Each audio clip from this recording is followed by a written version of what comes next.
I hope you had a good dinner yesterday, good evening, good night. And here we are for the second day of the event. It's going to start with a bang because we have Patricia Rogers online, live from Melbourne. Maybe I should, let's get the image. Yeah, it is. Good morning, Patricia. Hi everybody, lovely to be with you, at least virtually. And her presentation is about a research agenda for the future, impact evaluation of development. And I'm not going to say much because she will do most of the talking. And she will also explain the format of this presentation, which is slightly different from traditional keynote speaking. But let me just say that what's interesting to me about this presentation is that it gives you a much broader view of the challenging issues surrounding impact evaluation today, because a lot of the debate centered around attribution, causality, rigor, but it's not just about that. So there's a lot more to impact evaluation than what is currently discussed. Okay, so I'll leave you the floor to Patricia, and hello, welcome, and have a good keynote, everybody. Barbara. Terrific. Yeah. Well, thank you, and this is a great pleasure and honour to be with you this evening. I would like to congratulate IDS and ITAD on the new Centre for Development Impact. It's a wonderful gathering that you've brought together of people and discussions about important issues, and I hope this is the start of some very important work. What you might not have all been aware yesterday, I was able to watch most of the live streaming, which was wonderful to see. Those of you who know the Rocky Horror will have the allusion to Magenta sort of watching from afar as other people do work on their things. And I was able to make some links to some of the points I wanted to make. We have a real challenge today in terms of technology, where I'm going to ask Barbara to advance my slides. So just so we could have a little practice of that, could you go to the second slide please now, Barbara? Very nice. Just so you get set the scene, it's a lovely summer's day in Melbourne. It's currently 31 degrees Celsius. I just looked at what it is in Brighton this morning, so I thought you'd appreciate that. Okay, that's working. Okay, we'll go on to the next slide then. The conference is talking about a research agenda and a practice agenda, and this presentation focuses on the research agenda, but the practice agenda is obviously really important as well. And many of the issues that were being discussed yesterday were really about some innovations in practice that deserve to be taken up more. And I think there's an important practice agenda so that we do more of what we know about. And issues about doing quality assurance on evaluations, building up the capacity of people to do evaluation, whether that's through training, which is often what people assume capacity building is, but also through other means, through coaching and peer review and quality assurance, peer coaching and so on. So there's a lot to be said about the practice agenda, and I'm not in any way diminishing that by not talking about it. And even when I'm talking about the research agenda, much of what I'm talking about is doing a better job of learning from practice. So if we go to the next slide, please. In this presentation, what I would like to do is to lay out a couple of points. First of all, mapping what I think a research agenda needs to cover. If we're going to be serious about it, what would be needed to develop it? This conference is a really good start, but how do we, as a community of practice, really go forward with this? How do we engage with the range of people who need to be involved? How do we have an evolving agenda? How do we take this really seriously? 3, I want to talk about types of research needed, because many people have not really done research on evaluation. Often what we see is people talking about what they've done, often justifying what they've done and really not doing serious research. So I want to set out some options there. 4 is some burning questions that I hope you'll add to, and then 5 are just some thoughts about what's needed to go forward from here. What I'm hoping is that this will spark some discussion, some disagreement, some new ideas, and what I've sent to you through Barbara are 2 handouts. One is a summary of the presentation with 25 burning research questions there, and the other one is an outline of aspects of evaluation that I think we need to look at. So if you don't have them in front of you, I'd really hope that you get them out and scribble all over them in the next little while, so that we can have some discussion together virtually, some questions and answers and comments, and also that there might be something that you pick up throughout the day and beyond.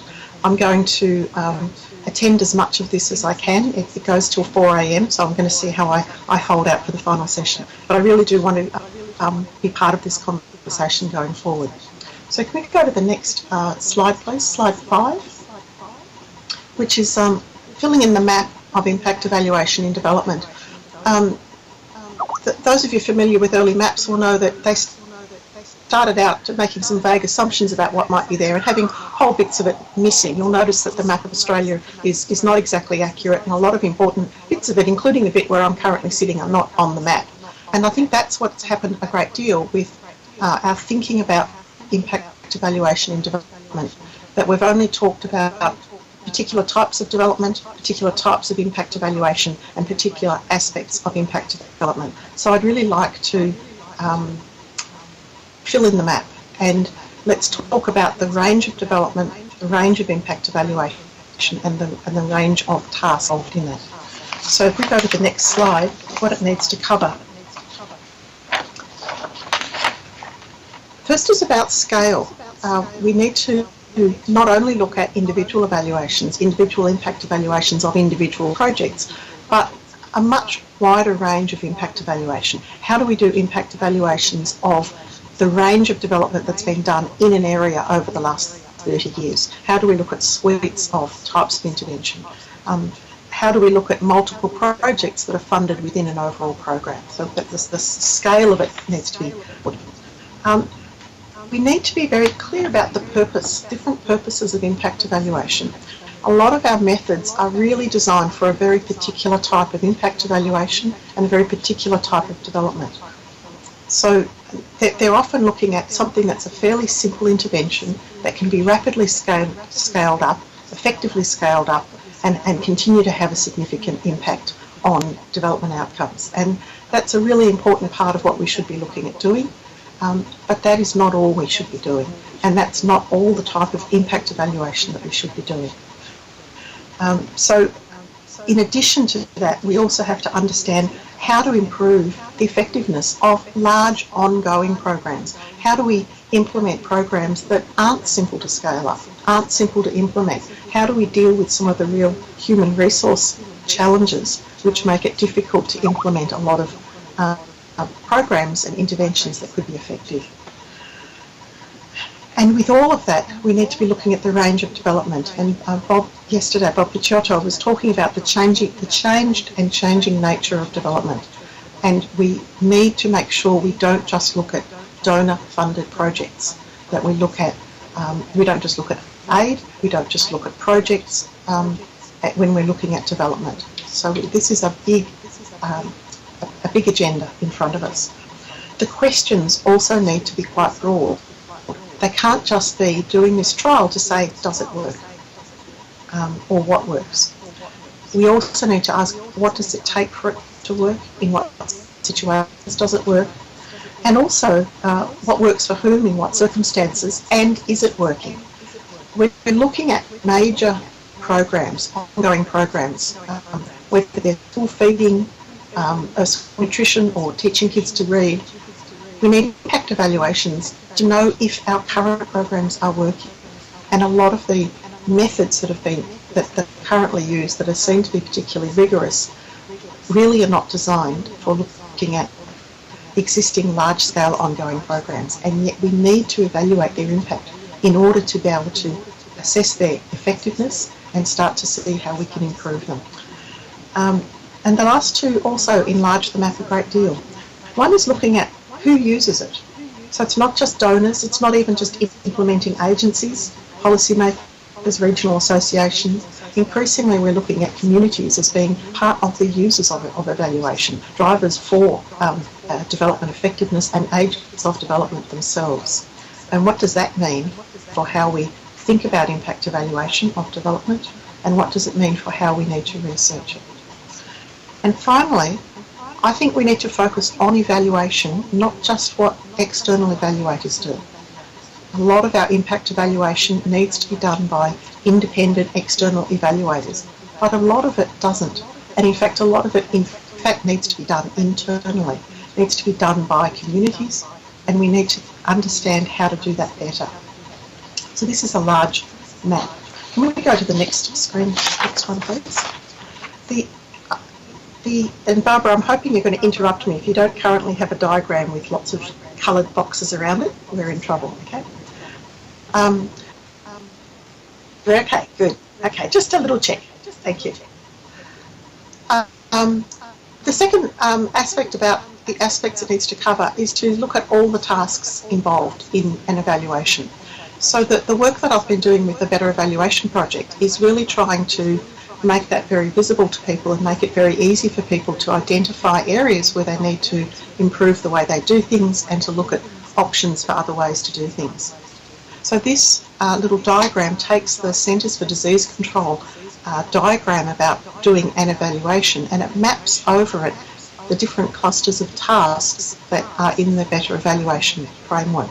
So it starts there, and they're in a colour like a rainbow for two reasons. One is it's a nice mnemonic to think about what they are and which clusters are, and it's got the message about plurality and of approaches.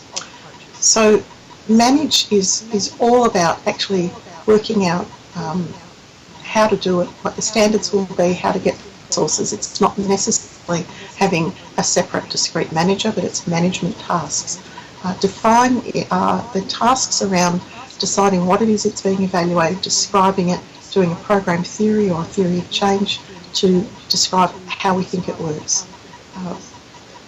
Frame actually sets the boundaries for the evaluation.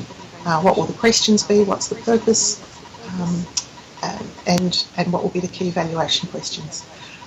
The next three are about answering different types of questions. So there's a bunch of work around answering descriptive questions about what's been done, what's happened, what the context is. And we need methods that are about doing that well.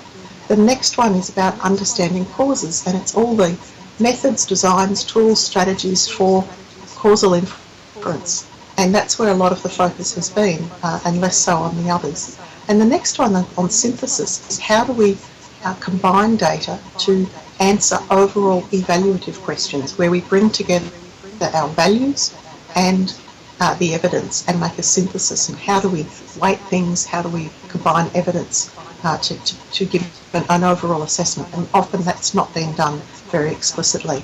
And the final stage is looking at all our strategies for reporting findings, not necessarily at the end but throughout, and supporting use. So you can see that it's trying to talk about the whole enterprise of doing evaluation, some of which is done often by external evaluators, and some of which absolutely needs to be done within an organisation. So if we go to the next slide, I'll just explain the second document that you have. This shows these clusters, and each of those pops up into a variety of tasks. And if you go to the next slide, you'll see how each task pops up into a number of options, which might be methods or strategies. And if you go to the next slide again, you'll see an overview of that 2-pager that you have, which asks questions under each of those clusters, which are really about the different tasks involved in doing evaluation.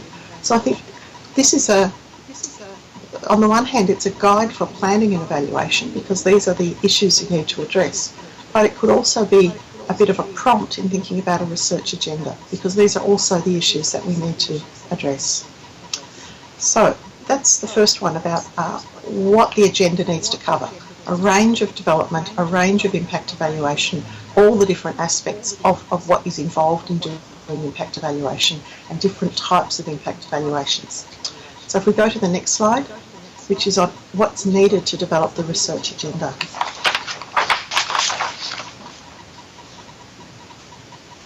I don't know how many of you have actually had a go at developing a research agenda or doing research into evaluation. And it's something that I've been fortunate to work on a number of projects to do. And it's amazing how useful it is to actually go and talk to people about how they do evaluation or have evaluation done to them or have evaluation done for them. What are the things that work well? What are the things that are problematic?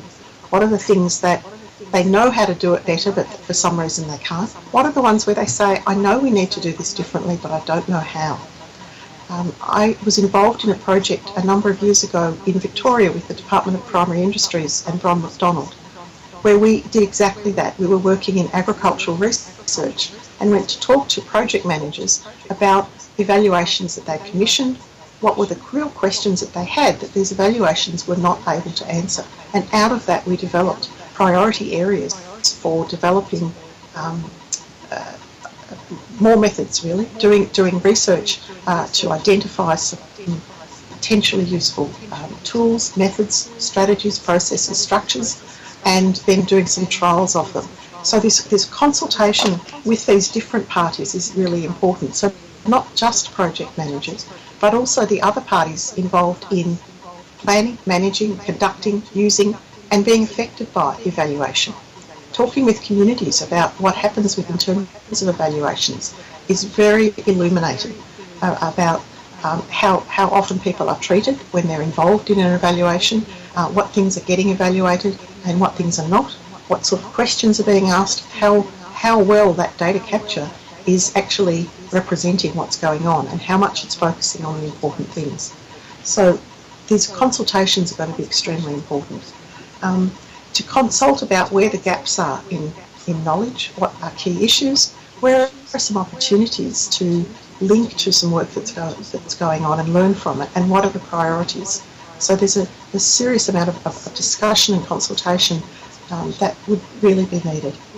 And then a lot of review of what's out there, what's currently being done, and to what extent is the guidance that we give on how to do impact evaluation actually itself evidence-based?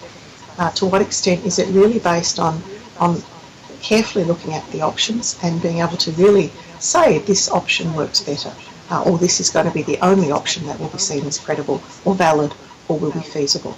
So let's get serious about developing this research agenda and think about what's going to be involved in that. And then we get to the fun bits, like what might it look like, and preempting that to look at some research questions. So let's go on to the slide, types of research needed. When we go to evaluation conferences, we very often don't get research on evaluation. We get people talking about evaluation within a situation where there's often significant incentives to play down the problems, to make things look neater, to not examine some of the micro details that made an evaluation work or not work. So doing some really serious work on documenting practice, both retrospectively but more carefully, and concurrently will be really important. And looking at some good practice, some problematic practice, looking at some of these micro interactions of how really good operators manage to negotiate a feasible plan, how they manage to bring a huge shopping list down to a feasible set of evaluation questions, how they manage to explain complicated findings. Really studying some of the people who are very good at this would be enormously useful. And what are the decision-making heuristics that people use when they're looking at either how they design an evaluation initially or how they deal with issues, ethical issues, technical challenges that come up? How can we get inside people's head? One of the pieces of work that I've been involved in recently is through Better Evaluation, is doing some of this documenting through a process called a write shop. And now usually a write shop is where you bring people together for 2 or 3 days and they work, they start to do a narrative of documenting a case of anything, and start to then write that up and edit it and present it to each other, and in this intense period get feedback, fill in the gaps, get challenged for more evidence or more detail or less detail, and at the end of this time then have this coherent narrative that they can keep polishing and keep adding in more evidence, but that's pretty much done. Within the Better Evaluation project, we have been working on a number of these in a virtual sense. So we've had people working on doing this virtually through email and Skype and phone, and we're starting to produce those. And they're fabulous accounts of evaluation, because it's not just people talking about one aspect, but actually stepping through that rainbow and saying, oh, actually, this is what we did here. And often what they're finding is that they're examining practice that they've never actually thought about how they go about it, because it's not set out in the methods. So documenting the practice is going to be really important, and doing some of it concurrently would be extremely helpful to really build that into our research. An extreme part of that would be positive deviance. Positive deviance is a method used for wicked problems. It's been used a lot in development, where you identify the rare success cases and try to learn from them. And what's particular about it is not only that purposeful sampling, but the people involved in doing the inquiry are the people who want to use that knowledge. So if an example they have was in Vietnam, where many children were stunted and malnourished, and a few families were not having that problem. And so it was the other villagers who identified those people and then went and asked them what it was that they were doing, and examined whether they could do that as well. So positive deviance is not just documenting exemplary evaluations, although that's useful. It's actually engaging in that inquiry with the people whose practice you're seeking to change. So if you're trying to improve impact evaluation within a particular government, within a particular country, you work with them to identify a good case, and you'd work with them to examine how they managed to achieve that and whether their practices might be transferable. Apart from that, we could do trials, and I'd like to just talk about two types of trials. One is where you start with a problem and you find a tool that might help you with it, and I imagine most of it would be of that kind, but it might also be useful to think about the other kind that's sometimes been called eolithic research, where you basically find a tool and say, I wonder what I can do with this. And many of the great discoveries from science have come from people mucking around with things, trying out things, seeing what they can do. Clearly in development we don't want to be cavalier about investing resources or potential harm, but there might still be some scope for trying out some things on a small scale, trying how particularly some new technology might be able to improve the way we do evaluation. And finally, just two broader types of research I think we need. One is to support interdisciplinary communities of practice. And here I'm speaking about a personal experience that I had. I was very fortunate to be able to engage in funded research on evaluation as part of an interdisciplinary postdoc at Harvard a few years ago. And one of the key aspects of that was having 4 people from different disciplinary backgrounds share a large office with couches in the middle and encourage us to have conversations about what it was we were engaging with and how that linked up. And what I discovered is just how much interaction you need before you really start internalising the different paradigms, the different worldviews, the different assumptions that other disciplines have, and really understanding where they're coming from. So that in itself is an enormously important area, and it doesn't happen by just occasionally attending a conference together. How can we actually bring people together to have that interdisciplinary work and support people through the difficulties of that? And finally, I want to talk about knowledge translation. In evidence-based policy, there's a lot of interest in not just finding new knowledge, but supporting people to then build knowledge about how to use that elsewhere. So sometimes you can just pick up some knowledge and transfer it to a new setting, but very often you need to translate it. You have to adapt it in certain ways that keeps the essence of it, but makes it appropriate for your area. So we need to focus on knowledge translation as well. So with that in mind, with half an hour gone, I just want to run through some burning research questions. I'd really like to have a chance for some questions and some comments at the end. I hope you are writing down much better questions as we go through, and that this really helps this afternoon. So if we go to there's a slide which talks about some burning research questions, and this is talking about some overall questions. So most of these questions I've mapped onto the rainbow in terms of aspects of evaluation, but there are three that are burning questions for me that I think we need to seriously look at. So the first one is, how do we do impact evaluation that actually supports development? So much of impact evaluation actually gets in the way of what we're trying to do with development. It reduces local agency. It gets in the way. So let's open that up perhaps in a discussion. This is a particular question that came out of one of the sources that's in your the paper associated with this, which is talking about impact evaluation for development, not of development, but for development. Really doing impact evaluation in a way which supports the range of actors to have agency in development. Second one is, how do we support all these agents, everyone involved in this, to be reflective, empirical about the impact of their work?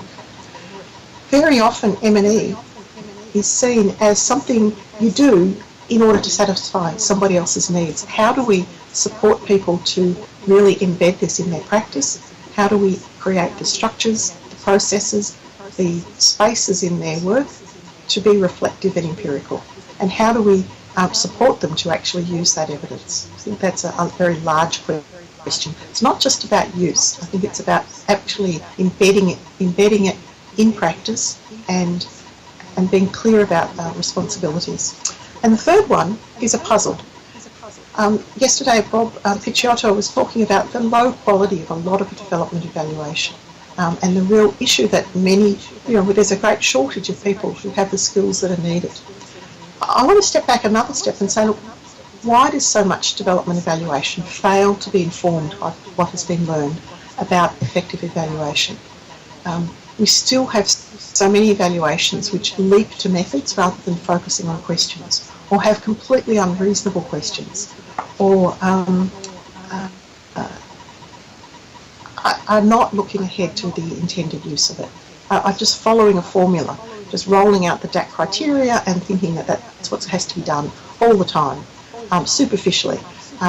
Just using the same old methods. Let's see, we'll do a document review, we'll go for a visit, we'll do some observations, we'll do some key informant interviews, and we'll have some group interviews we'll call a focus group.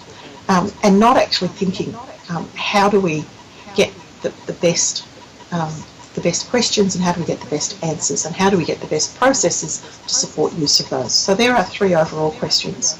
And what I'm going to do now is just run briefly through the other questions. So if we go to the slide, which is manage an evaluation or evaluation system.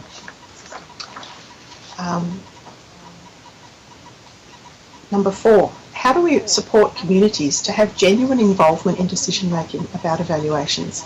When we see the word participation in relation to evaluation and impact evaluation, we need to really stop and have a look at it. Very often, participation is actually talking about getting data out of people, or perhaps involving them in collecting the data. But rarely is it really talking about them participating in the decision making about evaluations. How do we do that better? And when is it not effective? When is it not appropriate?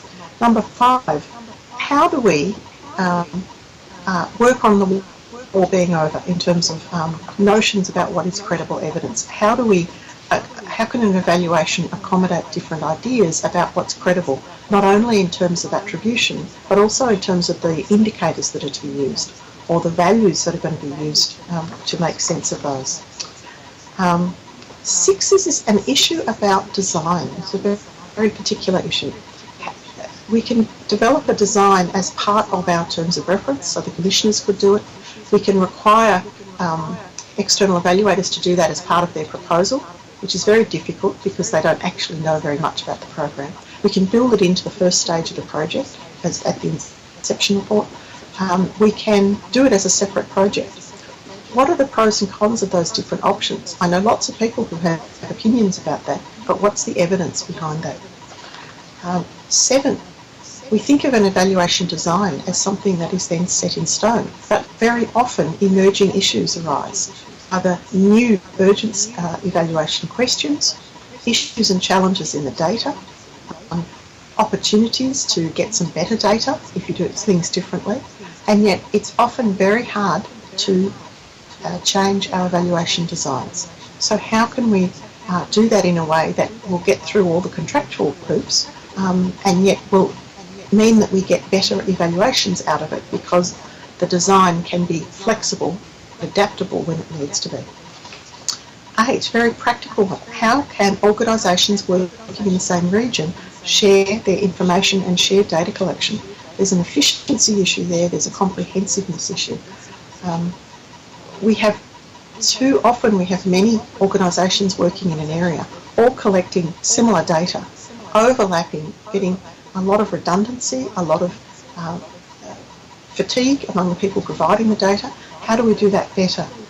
So aid is meant to be harmonised, we're meant to be getting better with that in terms of aid, but more broadly within development, how do we support information sharing while still meeting their particular needs and while respecting privacy issues? And I squeaked in an 8B. So 8B really relates to a question that's come from Bob's presentation yesterday, where he really made the point about what gets evaluated and those who pay for the evaluations often pay the tunes. So here's the question: what are some options for funding public interest evaluations that are not under the control of the powerful? So let's go to the next one, define what is to be evaluated. Yesterday there was a lot of focus on systems approaches and notions of complexity, and it's just wonderful to see both the thinking about that and the examples, and increasingly rich examples, many of which have come from people addressing a particular issue, and some of which have come out of people having a try of a particular method. And I really want to particularly acknowledge the work Bob Williams has done to encourage that interdisciplinary meeting of minds at the American Evaluation Association, which has really been quite evident in more and more papers where people are picking up some of these methods and trying them in increasingly impressive evaluations. So question 9 is really, how do we build on that? How do we look at how theories of change or program theory can effectively represent the complicated aspects of interventions, like multiple contributors and multiple levels and multiple outcomes, and also complex aspects like emergence and adaptability. Obviously I have some ideas about that, but the level of research on it has been really inadequate, and we need to do more. We need to systematically document good examples and really follow up to say, well, in the end, does it make a difference? Are you better off with a simple input-output and just get on with it, or do you actually get value out of doing these more custom-built logic models? Number 10 is an issue that comes up for many organisations. There's value for an organisation in having a single logic model, and everyone just plugs their stuff, their particular information into it. It makes it much easier for other people to look at what others are doing. It's much quicker to do, but it's likely to be much less useful locally. And yet if people just go off and do all sorts of idiosyncratic ones, it's very hard to combine them together into a project. How do we make sense of that? What are some options? How do we do that? 11 is thinking about one of the Achilles heels of program theory, that it often focuses just on our intended outcomes. How do we do a better job of identifying possible negative outcomes from our work? And maybe here people in evaluation need to learn more from risk management people. 12 is looking at what is evaluated. Let's really look at the budgets of what sort of development is getting evaluated and what is not. And what are those ones that are not being evaluated? Are are there other processes that are examining them? And it might be performance audits or inquiries. It might be other means that are doing evaluation, but just not with an E word out the front. Perhaps they're being called reviews or assessments. But are they actually being evaluated at all? One of the issues for government is that we tend to do a lot more work focusing on evaluating where they spend money, but we don't often do a lot of work where they forego money, where they have tax rebates and so on. We often don't look at that. We just look at where they directly spend money. So let's go to the next one, which is frame the boundaries of the evaluation. I'd like to see some research really looking at good processes for developing good key evaluation questions. It's an area where I was trying to do some work on providing guidance on doing it. Everyone agrees key evaluation questions are really important. There's often not really good guidance on it. I think there are some people who are very good at doing it, but what's the art in it, and is there some science behind it? Can we really provide some evidence about better ways of developing it, or good examples of key evaluation questions? 14 picks up another issue Bob discussed yesterday about values in evaluation. I was just delighted to see values being put back into evaluation. They often have been totally ignored. Evaluation is so often only about did we meet our goals. Oh dear. Sorry, that was my Skype, which is I can't have off.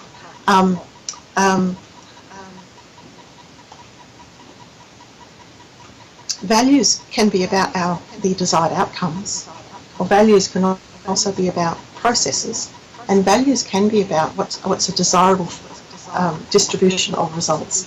I'm just going to have to check. This is I can't. Okay, I'll just have to hope this doesn't pop up again. My Skype. You'll just have to put up with me being slightly distracted by that.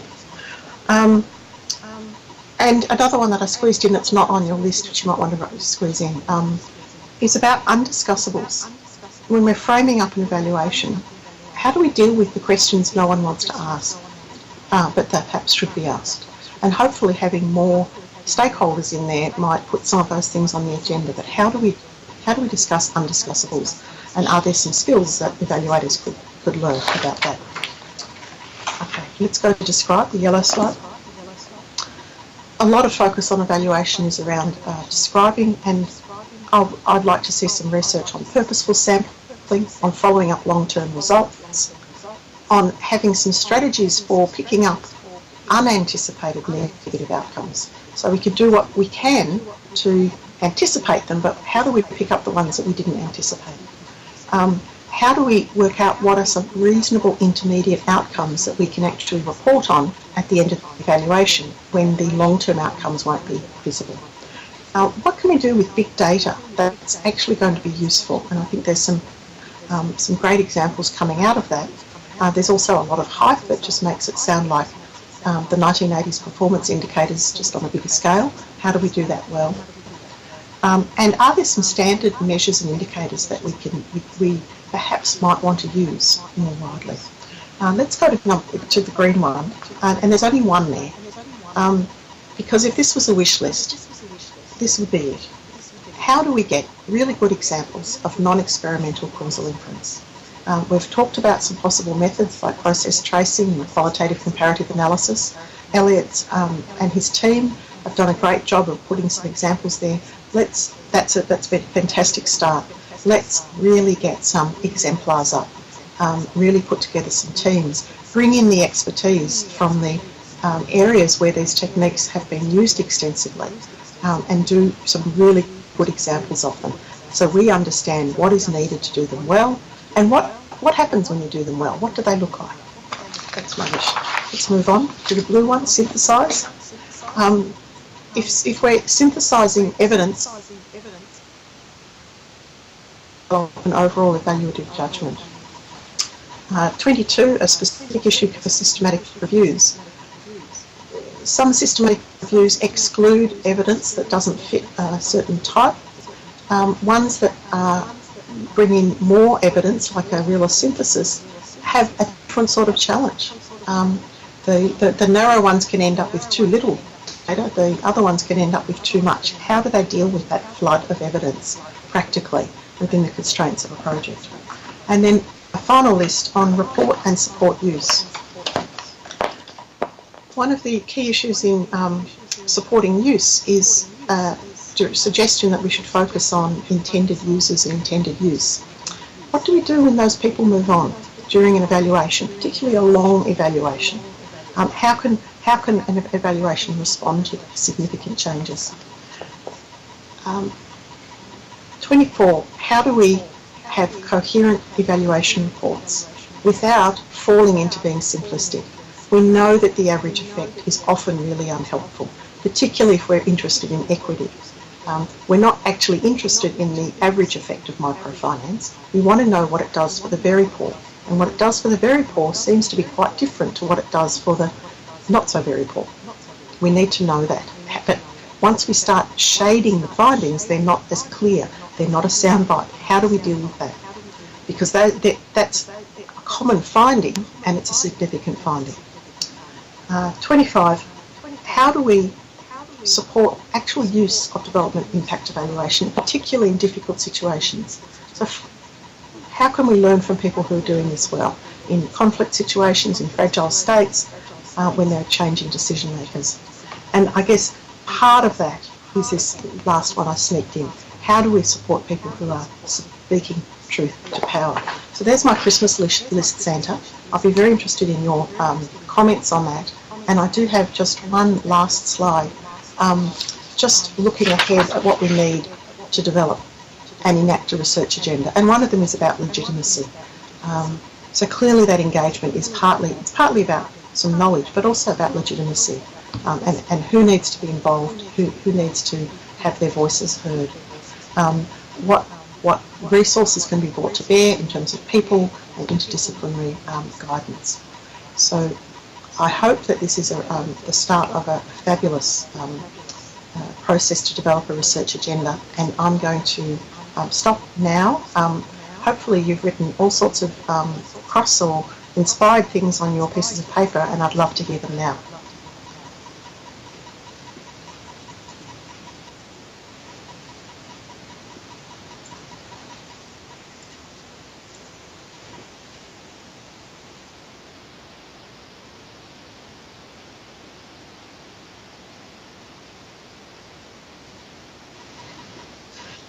Thank you. It was lovely that it's so nice that you're actually there.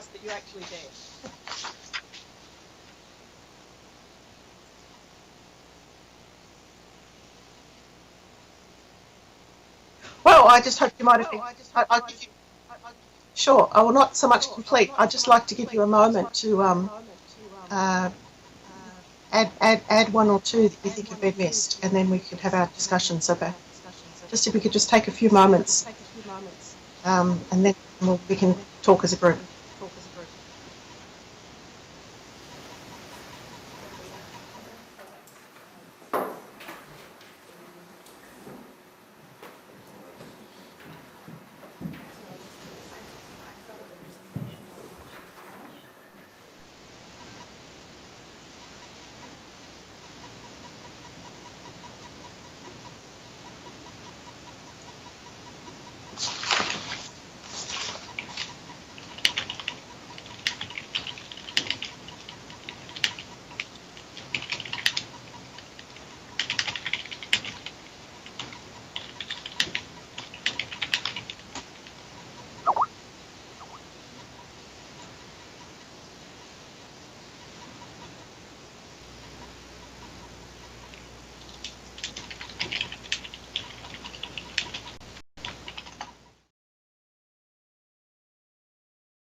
Question now?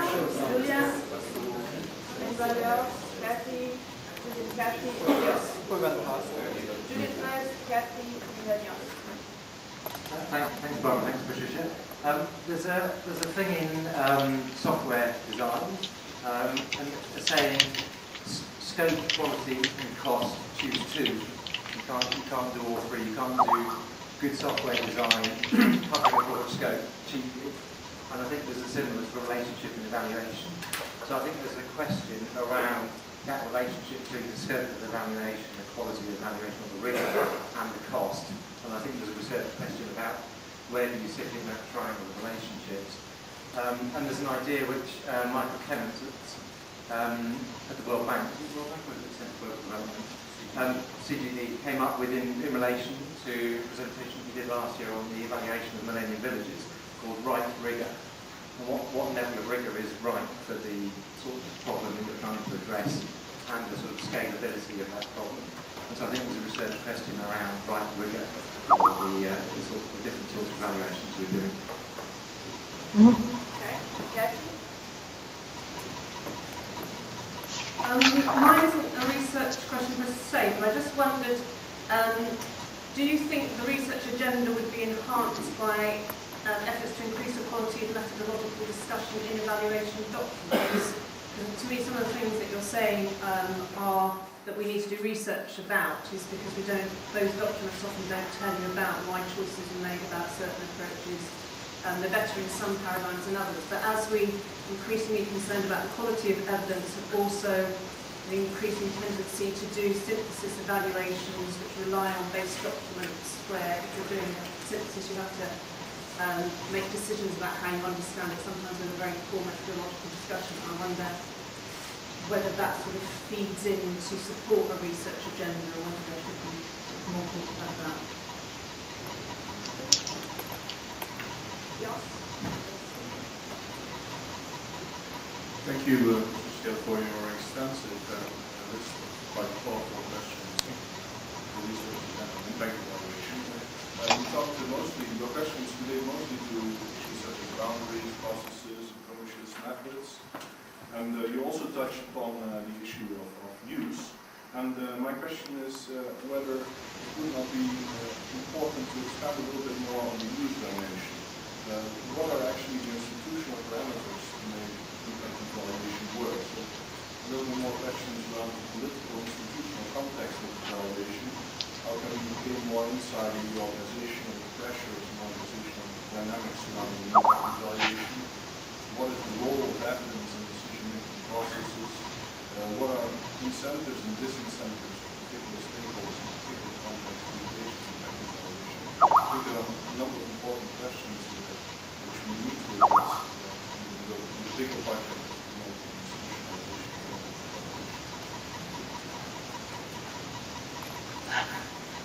Okay, so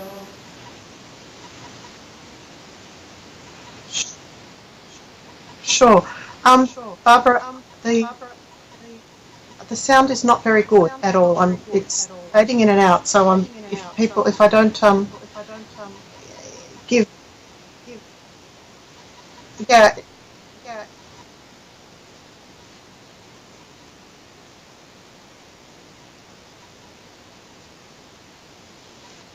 Yeah, the issue is it's actually fading in and out. So yours is doing it a little, and the other. But yes, please let's do that for the others. But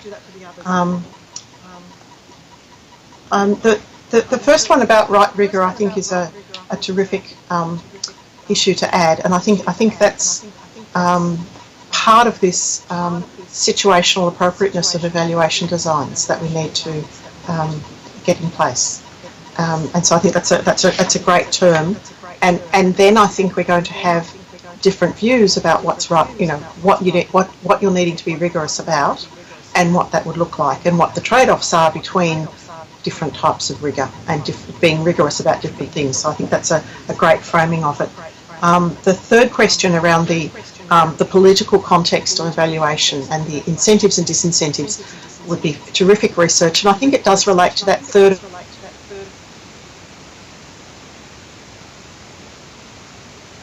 Why is so much development evaluation done so badly? I mean, and I think a lot of it does come down to the incentive structures, not just the capacity, but also the incentive structures. There's some reasons why that is the case, and knowing why would really help a great deal.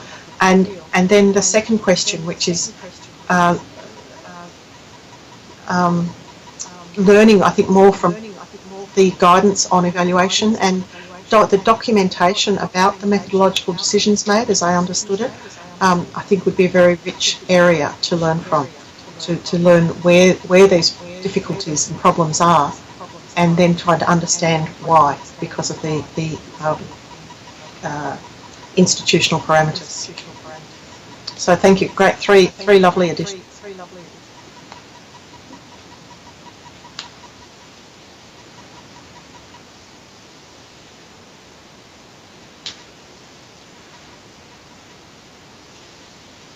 Yeah. Yes, I'm very sorry to make you all move around the room, but hopefully it'll wake you all up.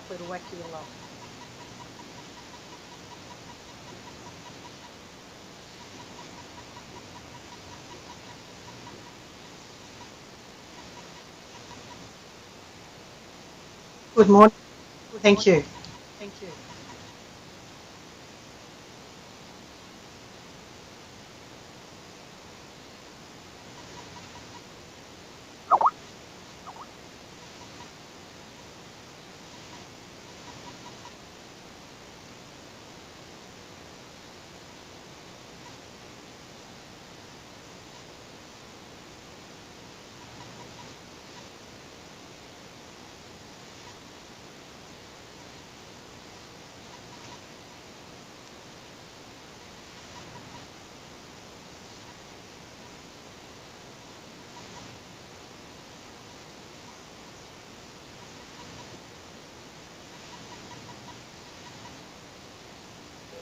Done, I know, and some of the work that my team has done, everybody says the work is interesting, relevant, useful, could be applied, but when you look at the way the money is spent, we find it's tending to be spent in different ways or in more restricted ways. And I think that is, we all have our prejudices and ideas about why that might be, but I think it's a subject worthy of study on itself. It is partly the incentive structures, and it's partly structural in terms of, for example, people want to follow the money and needing to be accountable for money. It's partly skills and training. It's partly attitudes towards risk.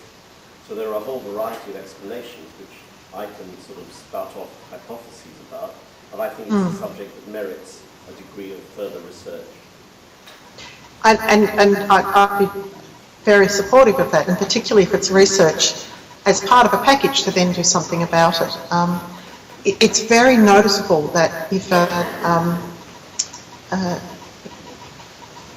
developing country government wants to do an impact evaluation, wants to do a number of impact evaluations, they can get funding to do large impact evaluations of certain types, to answer certain types of questions. And that's terrific that's available. But there are other types of questions and that require different methods that can't be funded. And so the reality is that then they can do a very cut down locally funded version of that, which, doesn't even get right rigor. I mean, it's too small to be able to really stand up, and yet then the little cut down version is compared with the large scale version that's answering a different question.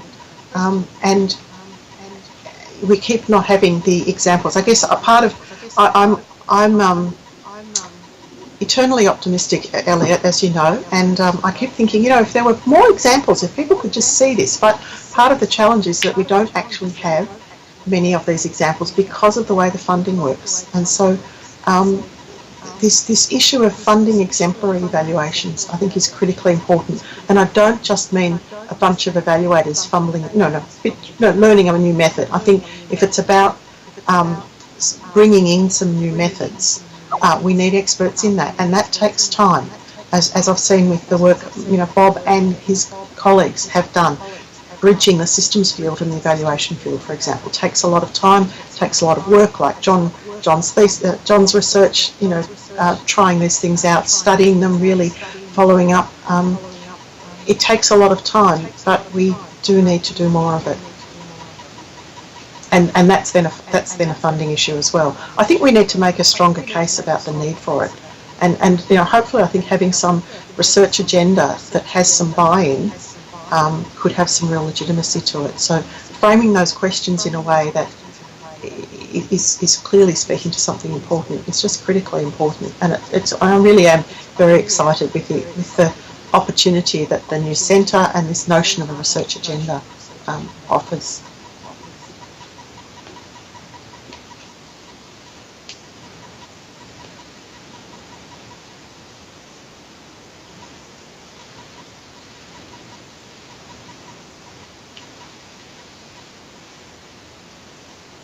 Hi, Robert. Yes, I can hear you very well. Thank you. Yes, I can. Thank you.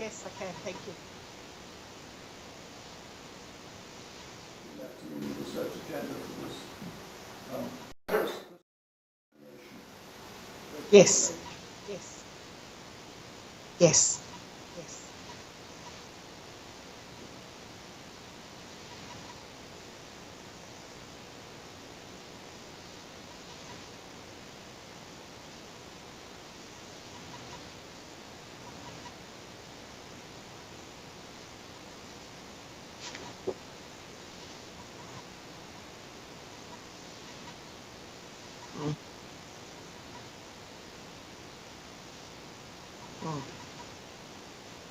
Yeah, it's really, really important. I mean, one of the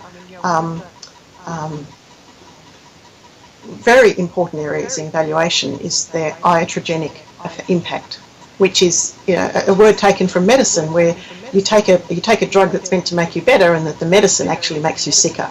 And a lot of criticisms of evaluation approaches, models, systems is that they're meant to improve productivity and effectiveness and appropriateness and accessibility, and they actually make it worse. They're using the wrong targets, they're using the wrong data, and they actually make things worse. They lead to goal displacement and all of those issues.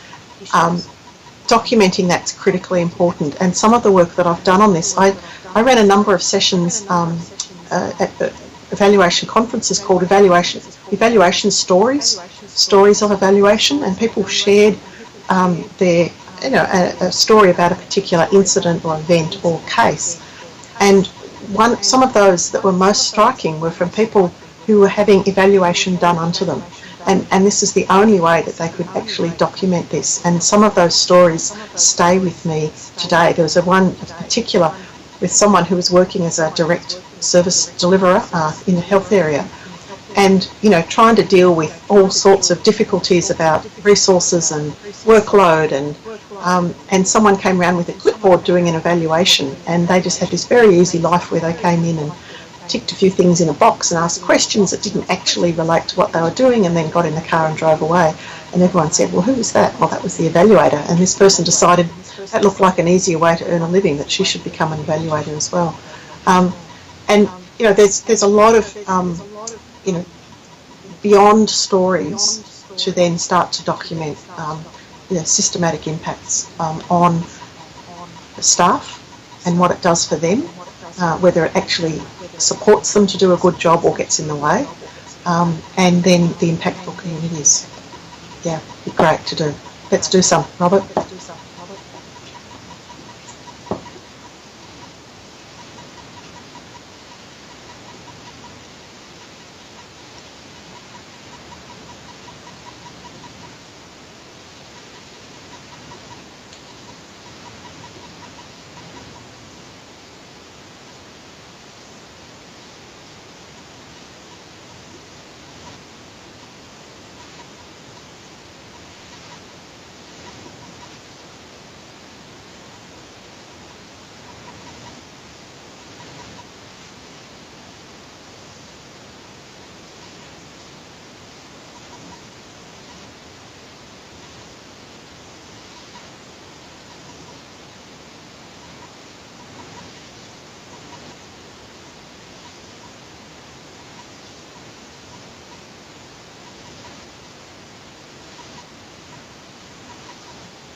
are public. They're in the public domain, and there's a lot of opportunity, not just to assess, to gather data, but to discuss and to converse about those effects, to get different perspectives. It's an approach I've used, but I think it's really underexploited and underappreciated. I appreciate your thoughts on that. Sure, and I'd love to see examples of that. I mean, I think, you know, I'm hearing two different things here. One is about the actual data and being able to use it, data, particularly time series data, and, you know, being able to track that to particular events. But the other one is to inject it into public discussions. And here, I'm not so optimistic. I want to be, but it just really does seem that so many political discussions are about opinions, and then, you know, then that affects what people will see as credible evidence. You know, and there's, you know, been a lot of work done on how difficult it is for people to take in discordant information, and so I think we need to keep working on it, but there's an awful lot we need to learn about the psychology of, you know, engaging in these discussions and not just polarising views. And I mean, I think you can look at, you know, a lot of the discussion about climate change, for example. I've decided I'll have to stop reading comments on climate change, you know, websites, because it's just very clear that, you know, people have opinions and don't need to bother about evidence, and even putting evidence up of different types is and people often won't engage with. So I think it would be great to see it both for how we can use a lot of available data, and I think some of the big data examples, Global Pulse has got some great examples of how you actually do it, not just to say, oh look, here's a graph I made, but this relates to a question. So they've been looking at, you know, getting early predictors that there's a flu epidemic coming, you know, which means that the public health can mobilise and things like that. They're really very focused on being practical. So I think that side of it's really important, and I would really love to see people doing some work on how do we have, you know, constructive public discourse about these things. I think that's a real challenge, because otherwise we could do fabulous evaluations that are actually much better, and yet the public discourse means that it's not possible for them to be enacted in policy. So it could be the missing link that makes the whole enterprise not work. So thank you for raising that.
Perspectives, which really becomes very, very challenging. And it certainly goes much beyond power relations, goes much beyond the intentions of the agencies, but rather there are time limitations and budgetary limitations that we can read, and we have not really resolved it. So something for which we have to really. Another point has to do with the issue of discussing the undiscussable. That's a very important point. I agree. And just one dimension here of the discussable that we discussed yesterday in one of our discussion tables, was the role of the individual and the personality in the process. Without being reductionist about taking into account people, we are finding that indeed in big processes, very, very extraordinary, exemplary type of engagements, there are often specific individuals behind them. But the other thing is that these big individuals, these big catalysts or champions, there's always a fully positive story around them. These personalities come with both good and bad, basically. How do we deal with that? How do we promote that? And how do we learn from this type of situations? So Patricia, before you reply, can you take the last question again? Sure. Yeah. I might just turn off my video for a moment just so I can hear better, okay? Okay. Hi. Can you say your name? Yes. My name is Jenny Richmond. I head up monitoring and evaluation at Oxfam GB. Yes, I followed you on stream, live stream yesterday, but wasn't able to attend. But thank you, Patricia, for a really stimulating presentation. Lots of food for thought in your questions. And mine is a simple point, really, that you separated out at the start of your presentation the practice agenda and the research agenda. And obviously, coming from my perspective as an NGO that's very committed to evaluation, but also to practice and trying to sort of close that loop. This is probably more a comment for the whole of this meeting, really, to make it clear that the Centre for Development Impact and the discussions that we have through the day remaining now and the research agenda going forward must bring those two things together.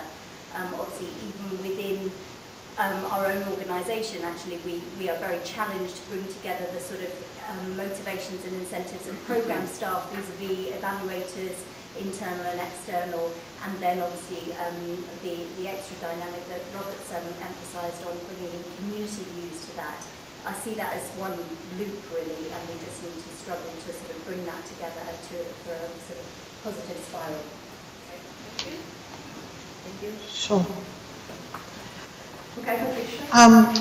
Yeah, just a few comments. Look, I think there's a great conversation that I'm now getting between you and Coffee and further conversation about it. I think the issue about research and practice is absolutely that they need to be linked, and I think we need to think about evaluation very carefully. It's certainly not something that you want people. I mean, we have a problem at the moment that generally the people who write evaluation books are, not people doing the whole range of evaluations. They're people like me sitting in universities who've got lots of time to write books and incentives to do that. And so that's a real problem because often that doesn't mean we represent, a lot of good practice that's going on. So, for example, I know I've been so interested in Oxfam specifying we want evaluators to use process tracing for doing these evaluations. I'm just dying to hear how that went. I would love to know about that, to learn from your practice and to what can we all learn from that. So I think I'm really keen to learn more about that, and very much to say that these two need to be connected. That there are some things that we do know and we just could support each other to do it better, and there are other things we don't know, and part of how we're going to learn is by learning from practice. And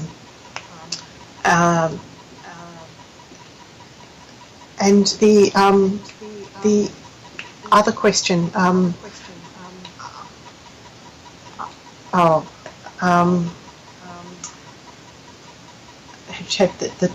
two parts. I think there's a whole agenda there. I think I'll have to pass that. Please, let's have a discussion about that.